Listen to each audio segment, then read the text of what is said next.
Go crazy. Okay. So, yeah, that was so weird. That was like, oh, you're online. It's a good thing that's got this technology letting each other know where we stand. It really is, eh? Yes, yeah, for sure. I know. Over the years, I have complained within the family, Yes. about technology, putting the phones away, just Mm-hmm. like, certain point. Um, However, there are also times where I am just so thankful with the advancement. You know what? The interesting thing about COVID and what it's created, and I think within the industry, the fitness industry, is I am now training people literally all over the world. I can communicate, and we would never have thought that people within their own little areas would have sought out a coach, at the local gym or wherever. And now, like, I literally get emails or text messages or whatever it is from people from all over the world. So it's really opened up a whole new system. As long as you're the master of it. Yes, yes, yeah, That's the key exactly. point, I think, right? Yeah, yeah. Yeah, so I remembered we talked about this when I was in Indian Wells several years ago, speaking for the PTR, and then on the agenda, I was like, so and so. I'm like, Canadian. Wait, how is it that I don't know this Canadian coach? But I remember you were fantastic on the court, and I was like, okay, he's from Montreal. I got to know him. Yeah, I know you've worked with a lot of different levels of Mhm. players. Who give me a little bit background, give us the audience a little bit of your background. So, I started as a strength conditioning coach here in Montreal, and I was working pretty much with, almost every type of sport. And I've joked often that the only type of athlete, or the only athlete I haven't worked with, is a curler at this point. I've worked with swimmers and basketball play, everything. And then about when you always say about 10 years and then you realize 5 years after that it's closer to 15. So we'll say between around 15 years ago, I got a call from Club Côte where I am the director of high performance and fitness. And they asked me, listen, we're having some problems with the gym. Could you come in, consult, blah, blah, blah. So I did that, got hired. And it was really interesting because I never really worked to that point, I'd never really worked with a tennis player. And I thought, oh, okay, this is going to be interesting. I mean, you work with football players, you work with hockey players, like tennis. Yeah, I really thought, no big deal, right? Big deal. Big deal. It was an eye opener for me. And I am truly convinced, and I say this uh, with 100% certainty, that tennis is the hardest sport to train for. There's no doubt in my mind. All the different aspects that you have to cover. So, I realized that I was behind the eight ball and I had to pick up my game, working with a lot of junior players. So I really got myself involved with the IYCA, which is the International Youth Conditioning Association. And then the ITPA came out and I got I'm a master of tennis performance specialist. So I got certified with them and I've been there, and now it's the other way around. I'm almost 100% involved working with tennis players. And I love it. It's a challenge and a half. Yes, I'm glad you said it. It is the one of the hardest sports to play, if not the hardest. But that's only because of the level that you want to go to. Well, it's that, and also there are so many different boxes that you have to check off. Especially in tennis, because it's such a repetitive sport. We see the same injuries occurring, especially at the junior level, and the shoulders, the lower back, the knees, and then you have to take into a young person's growth development within all of this. So it really does add all those components, including you got to train for speed. You got to train for power. You have to be strong. You have to be able to produce that speed and power for hours in a row. It's not just, okay, 100-meter race and it's over in 10 seconds. No, this is quite the challenge. Right. This brings we talked about a bit back, and I often speak of the one thing, there's so many different components to get to a certain level. And the one thing to me is never, never acceptable, because I'd experienced it myself, was like when I was on the tour, yeah, I was one of the fittest, quickest, and of course outsmarting people. Of course, when you go from a ranking of like 100 to 50, like, range, it's very different again from that 49 to the 30, and then 30 to, every level is different. So I believe it was Palm Springs before Indian Wells came around. It was in Palm Springs, California, and I played Monica Seles, and we went to like 3 sets, but my gosh, I die. Yeah. And I came off the court, and that was the reason I lost. I Right. really believe. So it was not, to me, it was like totally not acceptable, because as you know, I want you to speak a little bit about that, how that physical fatigue, can interfere with that mental strength. Oh, yeah, it definitely can. I mean, first of all, going back to the point, as you said, about physical conditioning, as I tell the young athletes, that is one area of your game where if you put the time in, it's going to pay off, on court eventually during a match. It's how much do you want to go through being uncomfortable? The old saying is, learn to be comfortable being uncomfortable during your conditioning, during your practices, and pushing yourself a little further. And in my opinion, there is nothing like preparation that will help you mentally for a match, knowing, listen, I bust my buns in practice. I can go and go. Let's do this. Let's go to a tie break. Let's get aggressive with this, because I always say to my athletes, I say, listen, what do you think your opponent's thinking when they're sucking air and you're standing there going, come on, I can do this for another hour and there's only a few points left? And then going back to your question, when you start getting tired, I mean, it starts, you're late on the ball. You don't have the same precision. You don't have the same power. And that starts playing into your psyche. And it even drains you more. And, the person across from you often can see when they have you and when you're getting tired. And that's a motivational factor for your opponent too.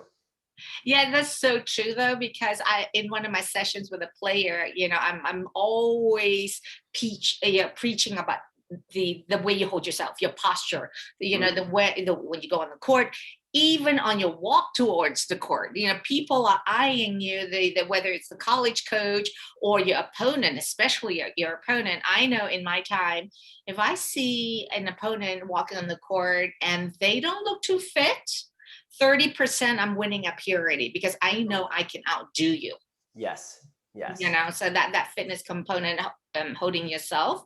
I'm curious to see what your thoughts are, because you spoke of explosiveness, and by the way, I love all the videos that you posted on there, because I watched it. I was like, I don't follow. I don't spend a lot of time on social media, but not that I have to limit myself, but I just I got so much to do that I'm like, no, I hear you. Yes, right. 100%. So yes. When it pops up, and I'm like, oh, this is interesting, and I will have to say that the videos you put on there are so relatable to so many levels, and especially I love it because the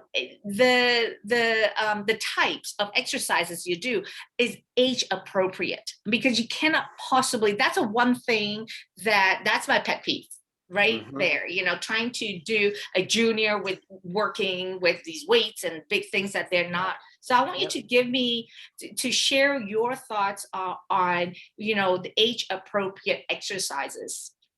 Well, first of all, thank you for the compliment. And I really, one of the things, it's the athlete. I mean, they're just amazing. I can't take credit for that. But the one thing I do ask is that whatever I show, or I try to, at least whatever I show, or whatever the athletes do, is that it's done perfectly. You talk about pet peeve. One of my pet peeves is that when I see exercises being performed and it's done incorrectly, or there's a lack of focus and intent. And if we're talking about practice and we're talking about getting better, exercise has to be done, playing has to be done with focus and intent. 10,000 hours doesn't matter. You can do 20,000 hours if you don't want to be there. So, that's something, thank you. And that's something I take a lot of pride in. And, I posted today 3 young ladies doing core exercises, and I was watching, I was like, wow, they are so good. I'm so proud of them. Um, when we talk about age-related exercises, I think it's really important that we also think about, first of all, a 12-year-old male is different from a 12-year-old female. Maturity level, the females and the males women mature quicker. So that's a component we have to take into consideration.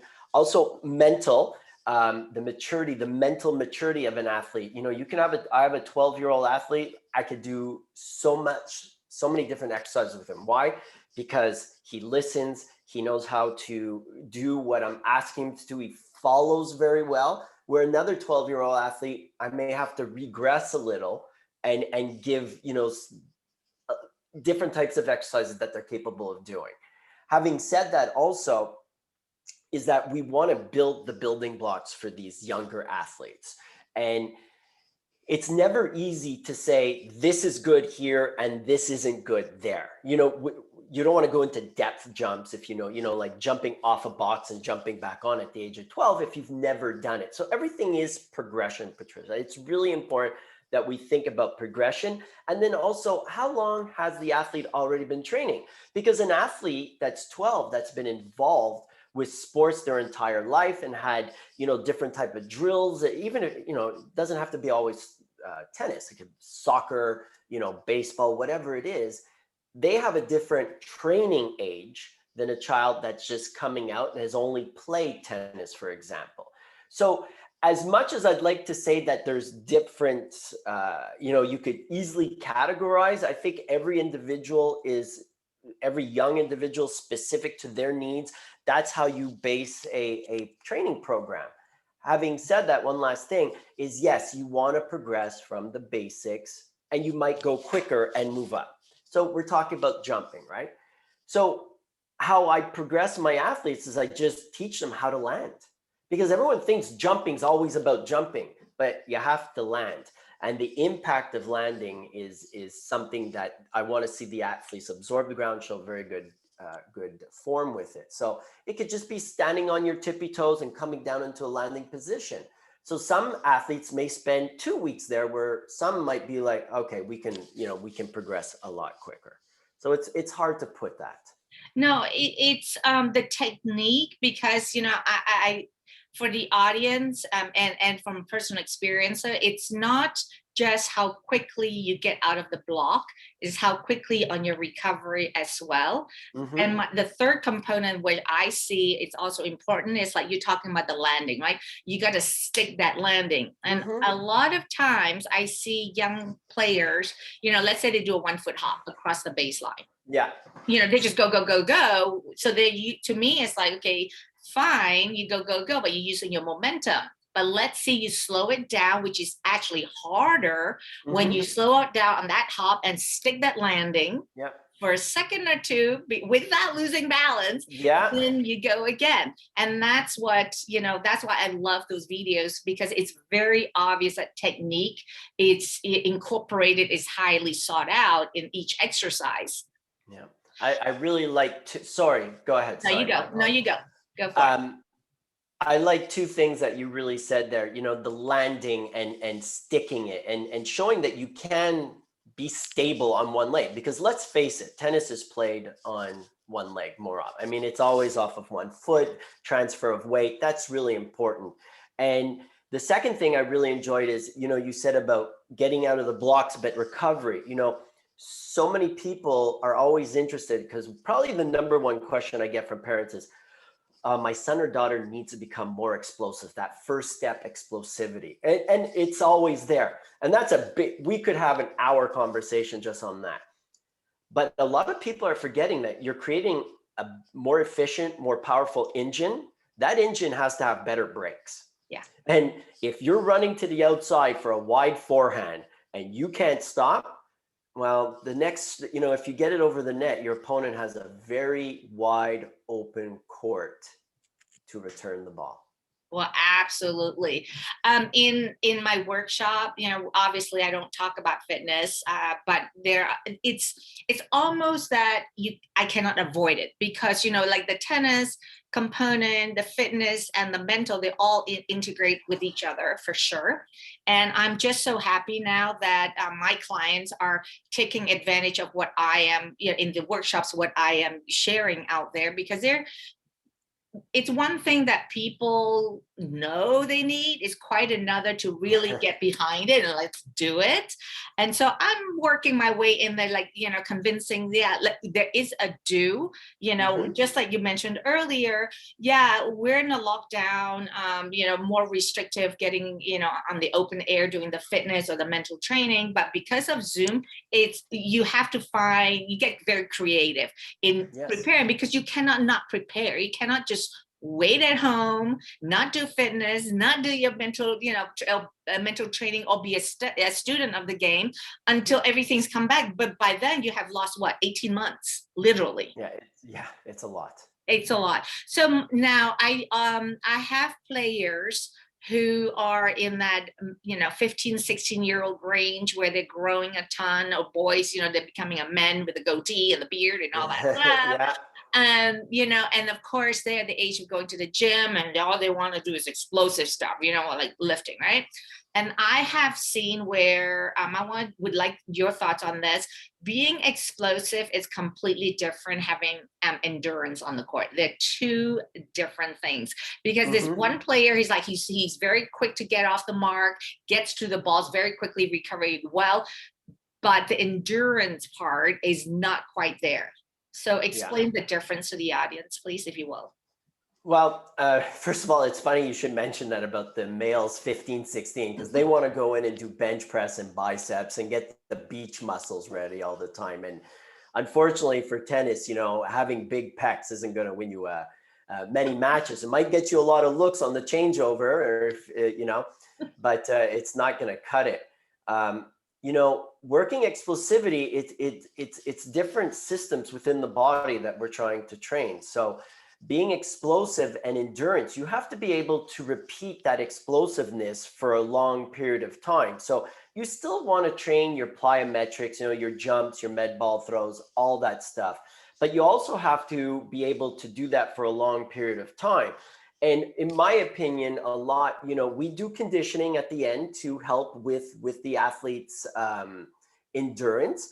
But let's be honest. I mean, if you're going to go, and even at the junior level, matches can last 2, 3, 3.5 hours, I've seen. You're not going to do sprints for that amount of time.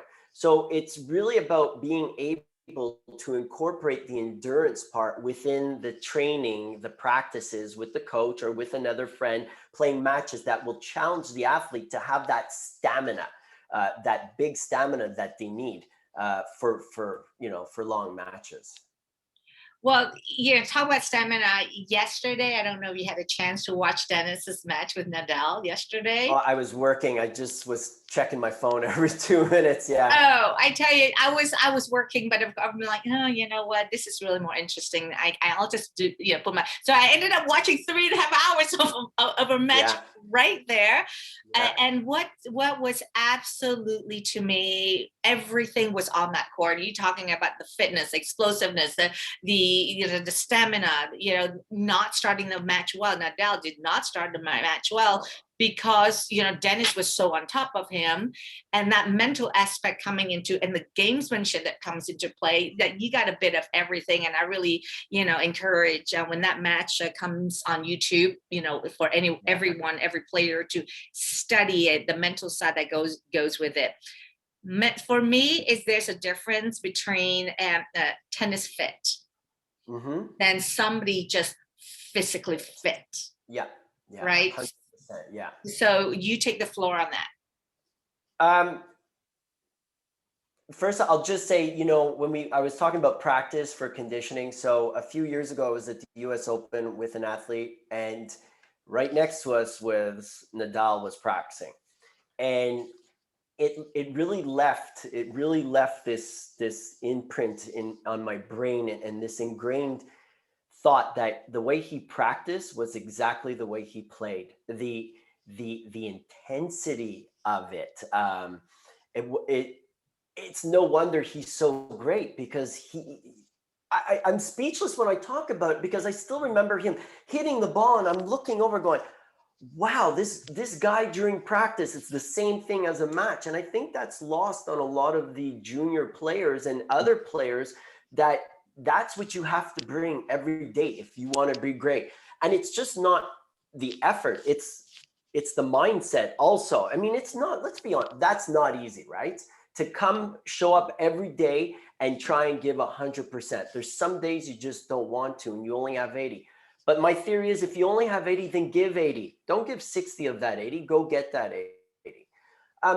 About the fit and the tennis fit, I'm not really sure what the question is. Someone that's tennis fit is more along the lines of being able to repeat, interval training, repeat over and over. We know that, rallies can last, unless it's an ace or something, they're around 6, 8, a little longer on clay. The rallies are a little different. Where people that are fit sometimes, I think we associate fit if you can go for a 5K run and do it under a certain time, how much you bench press and things like that. Unless you're cross training and you're doing all different types of type of training modalities, then, you're not as close to tennis fit. But tennis fit is specific in the way you train it. So for example, when we do our interval training with sprints, every day, every week, it's slightly different. Day to day is slightly different. Maybe we'll do a sprint that lasts 18 to 20 seconds with very little change of direction. Or maybe we'll do sprints that are back and forth, that are a little bit more metabolically demanding, but we'll do it for 8 to 10 seconds. So it's always changing it. And with the clay season, because the kids are going outside, I've changed the strength training around, the different types of strength training exercises we've done. And again, the intervals are lasting a little longer to prepare them for clay. And I think that's important to keep in mind. That is super important, because as you very well know, obviously since the pandemic, the tournaments are sporadic, but on the pro, when things were normal, you got your hard court season, your grass court season, and your clay court season.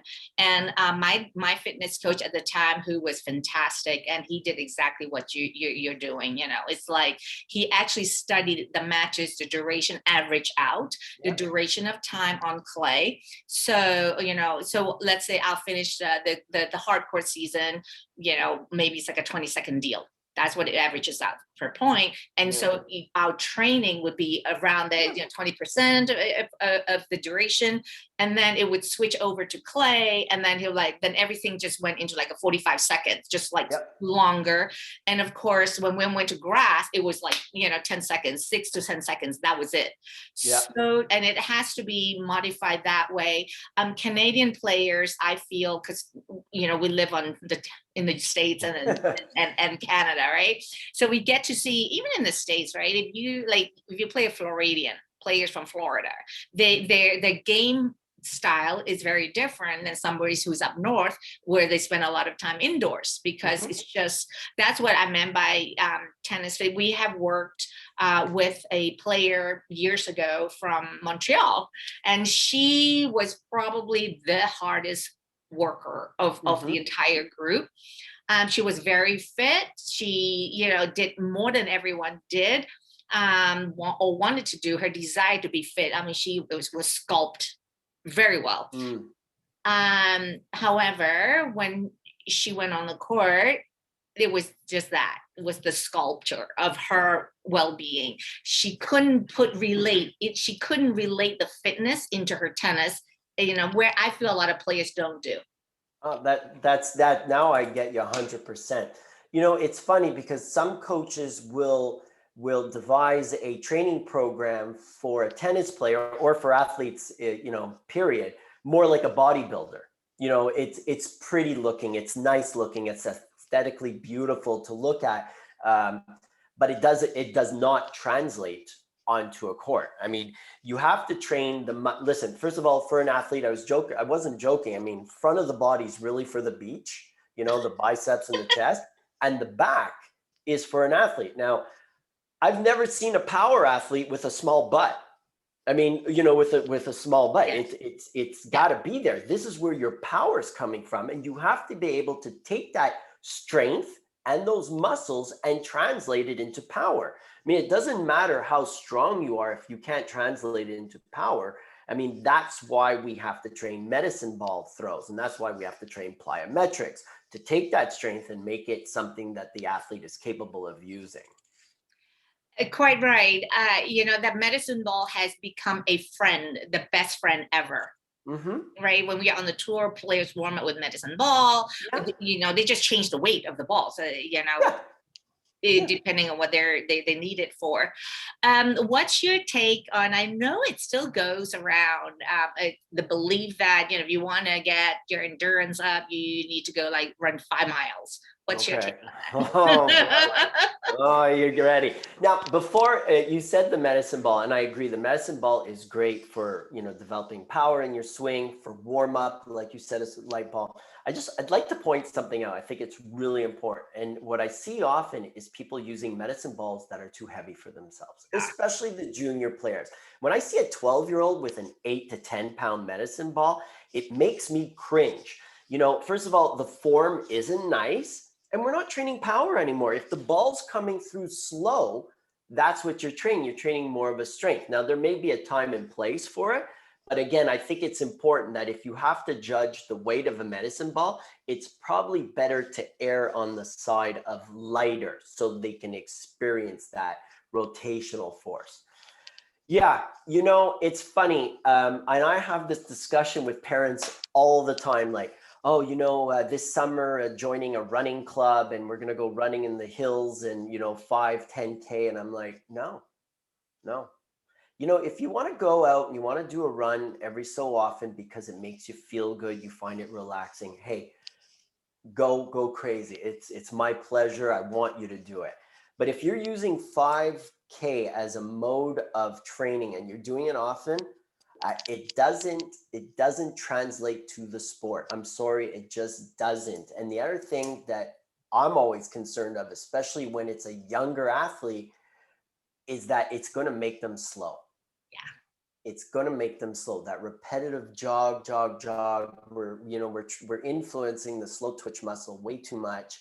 And if you want your athlete to be fast, then you have to sprint. You have to learn how to sprint well and sprint 3 times a week at the very, very minimum, because the capability of being powerful in terms of running decreases dramatically after, that range is 4 to 7 days. You don't want to go beyond that because theoretically your sprint time, your power will start coming down. And I think that's important. And if I can add that coaches have to realize that if you're doing sprint training, it's not one after another. You have to allow enough recovery time, because if you don't, then it becomes a conditioning session. And you have to know the appropriate ratios for the appropriate time within your training programs. What about, would you oppose to maybe doing like a 50-minute jog at the end of the day to get rid of lactic acid? That's a nice light jog at the end of the day to get rid of lactic acid. I think I'm saying something that I'm not 100% positive, but it has been my experience that usually, doing that aerobic flush is done on a bicycle, so there's no impact. Just the jogging alone. I mean, I forget the amount. It's 7 times body weight, I think it is, every time, even like a light jog. So I wouldn't want my tennis players to go for a light jog after 2 hours of running around on the court. Their legs and their joints have had enough. The idea, and someone explained this to me, and I wish I could give him or her credit, but the idea of doing aerobic flush is kind of like when you put your clothes in the dryer and it spins really quickly and it's just going. There's no tension on the bike. You're just spinning to flush out the lactic acid. So I don't really see a jog being a replacement for that. Right, because a lot of, obviously when you're on the tour, they have all the setup right there with the bikes, so you just hop on the bike at the end of after your match. Yeah, there's always a bike available, and it's funny you should say, because I'm sure, as you know, I've been to some tournaments, and nice size tournaments where the gym has been, the corner for mats and a divider just for the athletes to stretch. So yeah, sometimes you have to find other ways of doing it. And one thing that I don't think coaches are aware of, and I'm aware of just because I'm a female. Yeah. I was told that during the menstrual cycle, the joints, it plays a big part in these young girls, especially the young girls, that you have to be so careful on not putting more pounding during that monthly cycle. Yep. That is, wow, that's really impressive, because no one talks about that. Because when you look at the monthly cycle, obviously when a woman has her period, that's probably when you should be hitting the weight room the most. That's when you really can get some great gains. And I've spoken to some people that know way more about this than I do. And they said, listen, you could train 5 days in a row in the weight room. As you go on in the menstrual cycle, there are hormones that are released that create more lax joints. And it's at that period closer to the end where you have to be really careful that you don't want to be doing a lot of bounding and jumping and hopping. You can still do some, but it has to be lower types of plyometrics, 100%. Yeah, that's so important, because that's where the injuries can really injure the female teenager. You overload, because there's this, there are a lot of parents, not a lot of parents, 100% of the parents, I'm included in that, because I have 2 kids, so I'm a very involved parent. I'm not the only one. I just know my way around just because of my own experiences, right? But so parents have this tendency to, when their kids show a little bit potential, that the parents get ahead of themselves and start, more, do more fitness, do more of this, do more of that. And that is so important to understand the gender, the menstrual cycle, the phase that they're in, the maturity that they are in. I'm going to piggy right on your early mention of Nadal at the Open. And maybe a lot of people don't know that when he was practicing, he would go really, really hard for 10 minutes at a time, and he'll rotate 2 guys in. I mean, he's a monster on the court. Yes. He wore those 2 guys. I mean, it wasn't like they were not working and it was on the clock. He himself alone for 10 minutes going straight. Like, one miss, the next ball goes in. One miss, the next ball goes in. And he goes so hard for 10 minutes, and then he takes a break. And then he comes back in 10 minutes again, so hard. And, that to me, that's why he's so mentally fit, not to mention, physically fit, where you absolutely nailed it on a lot of juniors and even older players. When they go on the court, they're spending the time. They're clocking in the time, and not a lot of, quality in there. But I do also want to touch base with you on your thoughts of jumping rope. Like, to me, that is the one thing that I don't see. It's dwindled off now. When a lot, and it's one of the best exercises out there. No, this skipping rope, jumping rope. Yeah, it's funny you should mention that. I don't see it as much. And listen, if you want to learn how to be elastic and light on your feet, it's a great way of doing it. And you can do a lot of different patterns. You can challenge yourself. It doesn't have to be just up and down. It can be doubles. It can be left to right, moving forward, back. You can backwards, side, any type of movement pattern on the court. I think it's a great way for the athletes to warm up. 100%. I prefer that. I'm going to tell you right now, I prefer that. What drives me nuts is watching them jog around the field twice. I think, no, but honestly, it's such a waste of time. And people are like, what do you mean? I'm trying to warm up. If you watch, like at Indian Wells, there's that big field right there. And you watch the athletes run around. It's so there's nothing constructive about it. It's a time to chat and Mhm. You could do so much more that'd be more beneficial. And I think we have to realize, and this brings me on to a whole nother topic, and I'm sorry, but and this is something I'm passionate about a lot of things, but this is in my big wheelhouse, the warm up. People think it's just something that they have to do and clock it in. Do you know how much you can benefit from the warm up as an athlete? I'm not talking about preparation for practice. I'm not talking about injury prevention. I'm talking about becoming more athletic. You know, the shuffling, the starts, all those stuff should be incorporated in a warm up. And what I tell my older athletes, 4.0, 4.5 players, is that if you can do 15 minutes 3 times a week, well, guess what? You just did 45 minutes of fitness training also. And it can be so beneficial. And it drives me nuts when I see the junior athletes go through a warm up like it's not interesting. I mean, to me, that's how I judge an athlete. Yeah. The way they do their warm up speaks volumes about the player they are and their intensity level. 100%, how they're coached. When our kids were about 10, 11 years old, and even before then, there was I posted something on Instagram when they're like 4 and 5. That's, with these baby, Yeah. because the coordination comes in, right? It's just like Yeah. you're saying that the early you can develop that, the more athletic they're going to become. Because being athletic is not just about running forward or sideways. It's a combination of interacting from different parts.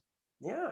Listen, Yeah. every great tennis player is a great athlete. Yes. There's no one that's going to be a great tennis player and isn't a great athlete. And some of the really good tennis players are actually better athletes than they are tennis players, like you can see some of them are just so amazing and could play any sport very well. Yeah. When you have younger, I don't know how young are your athletes who you work with. The youngest I usually work with is 10. I'm not really made for under 10 personally. Yeah. It's just the range that I feel very comfortable with. Okay, Yeah. so like when my kids were between 10 and 12, so by then they're pretty good with the jump rope, Yeah. right? So then what I incorporate with them was, you talked about the shuffling on the court, so Yeah. doubles line to doubles line. So they'll go front first, like a running, like a skipping, right? Just running forward and then backwards with the skip, and then they do the shuffles. So so when you try to shuffle while you're jumping rope, that's coordination. That's coordination, and it's not easy for It's sure. not, Yeah. I challenge, audience listening to this, go out and try yourself and have fun with your kids. So what we did, obviously this line, if you don't have line, you can just pick a spot, right? Oh, God, you yeah. shuffle, and while you're jumping, shuffle to the left, and then you shuffle back to the right, and then you crisscross. Create karaoke steps within the jump rope. For sure. Crossover. Yeah. Yeah. No, all that stuff. And that really starts pointing out to a coach who is advancing athletically. I teach skips, like an A skip for sprint mechanics or whatever you want to call it. And it really is amazing sometimes when I get some new kids and I'm like, okay, we'll do skips. And they're like, they have a hard time coordinating left hand, right leg. And it looks awkward. And again, these are things that you can do in your warm-up. That'll be beneficial.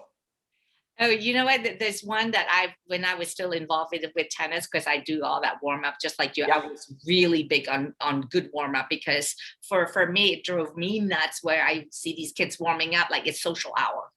Yes, like 100%. No, it's not social hour here. No. One, you go first. The second one have to wait. You're not. They're not two together, and it's really amazing. Why I keep bringing the jump rope up, because, like we said, it's dwindled off, but needs to be back. It's an equipment that can go with you anywhere. Believe it or not, the most difficult thing for everyone that has done it is like, so imagine this, right? So you're jumping with 2 feet. And then you're putting 1 foot out while the rope is going.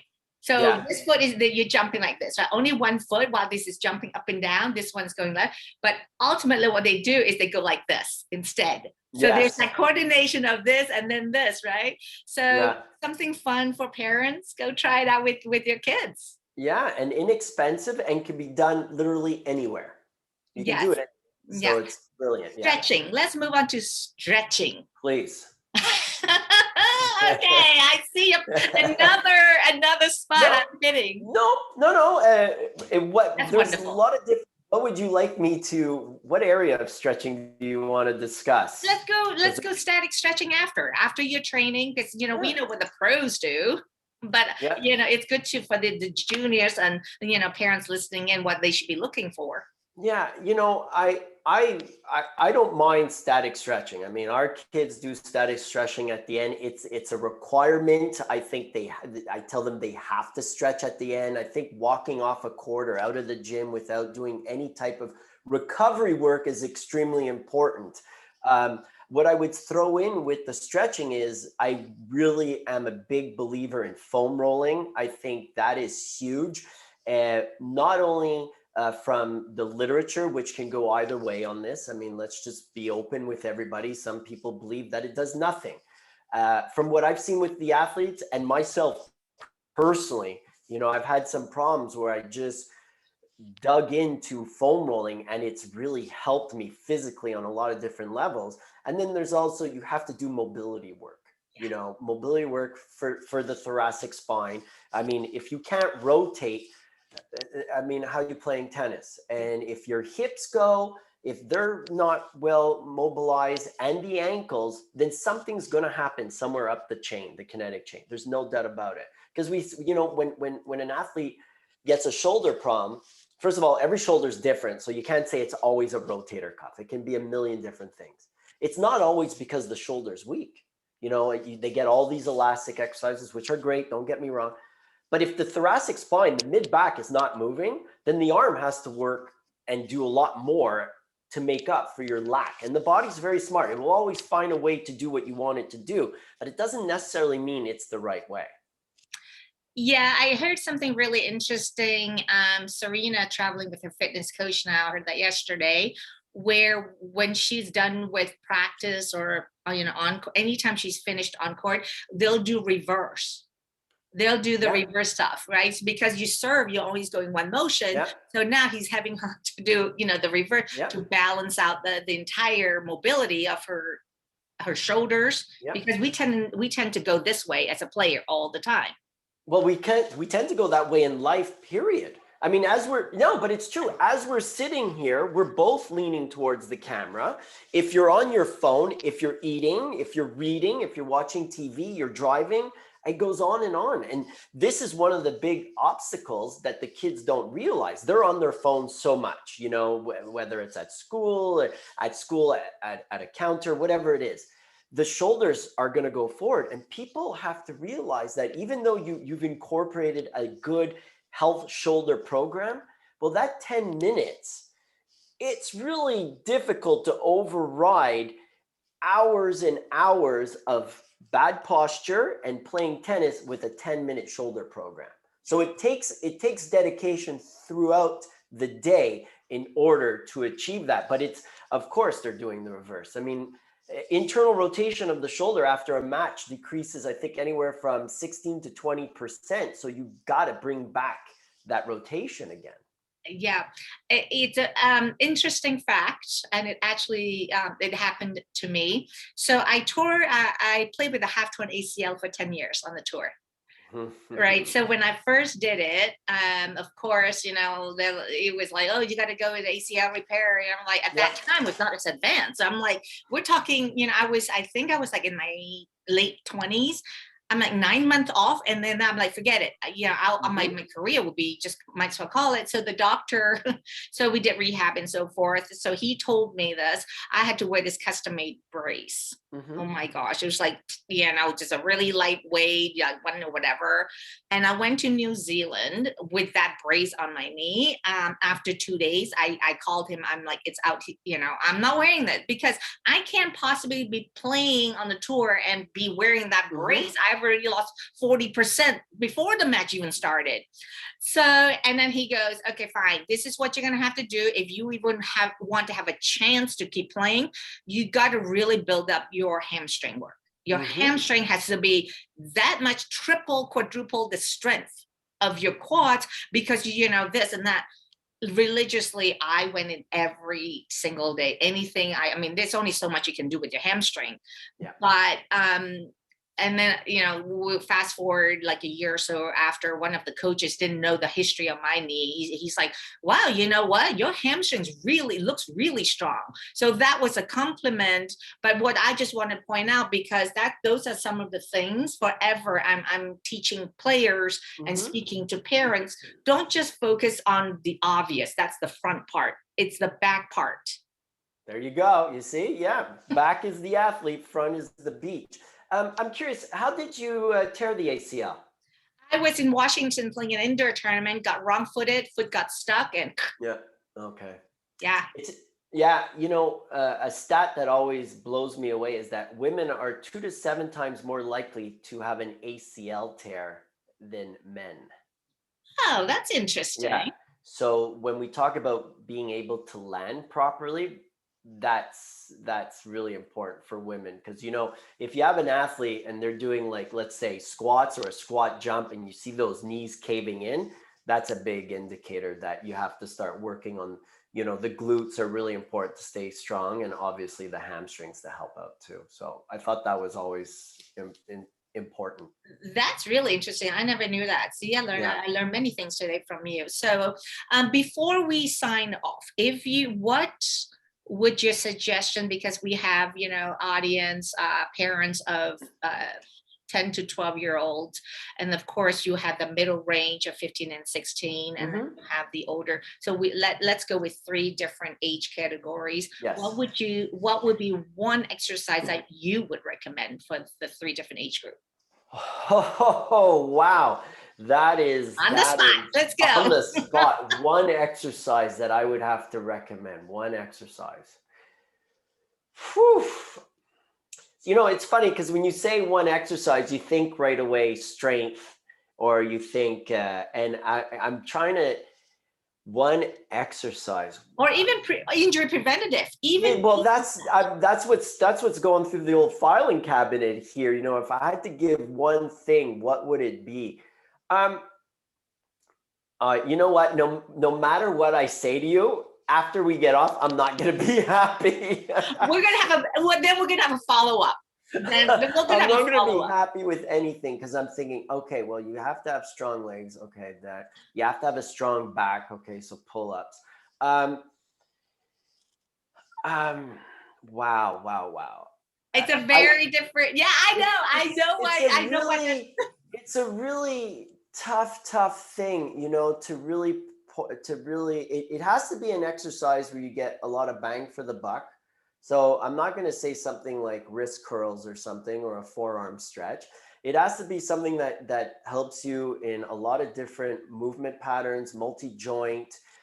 If I'm going to pick something, like, I'm gonna answer your question and not answer your question. So I'm gonna say, from a preventative area, I think the Bretzel stretch is really checks a lot of boxes, because you get a good quad stretch, not pretzel, but Bretzel. So it's where you lie on your side and, you know, you hold one leg and you rotate over. So you're getting a lot of different components. And then I'm gonna say, specifically for this is more for the younger kids, because I could make an argument that every age group is a little different.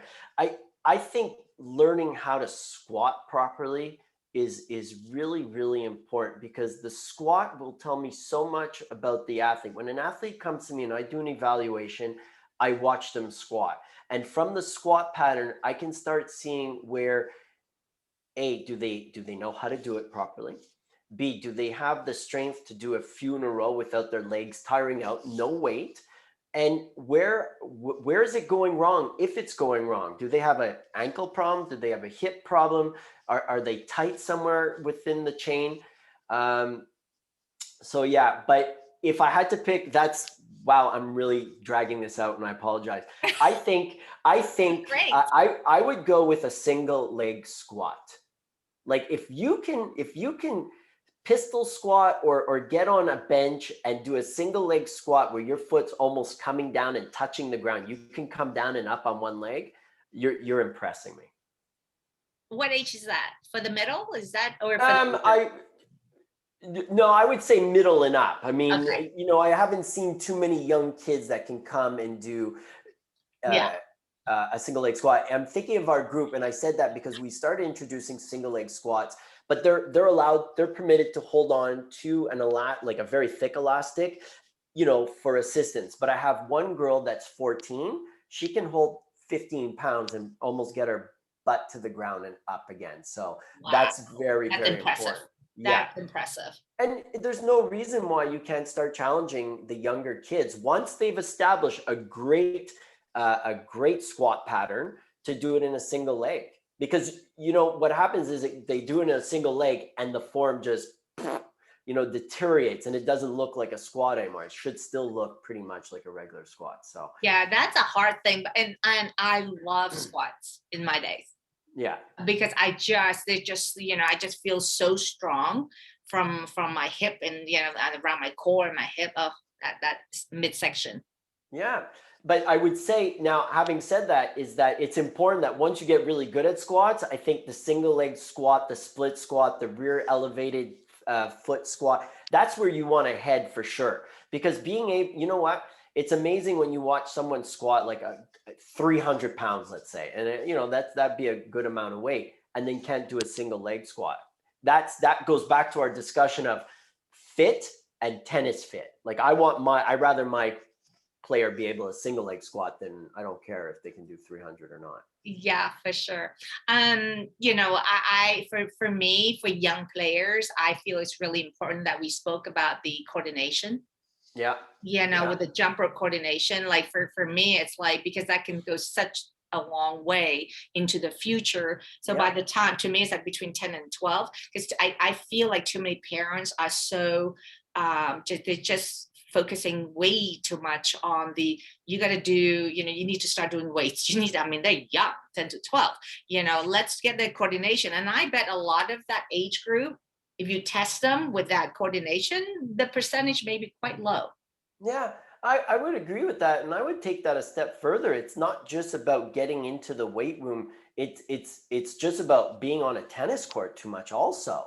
I Yeah. mean, when people have an idea that, oh, fitness, you know, when I have a private with a young player like 12 years old, we start with some sprinting, learning how to sprint, getting better at sprinting.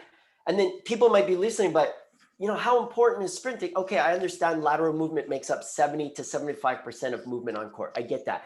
But there's still a 20% there where you got to be able to fly forward, right? Really quickly. So within a full training program, 10% of our time is dedicated to that.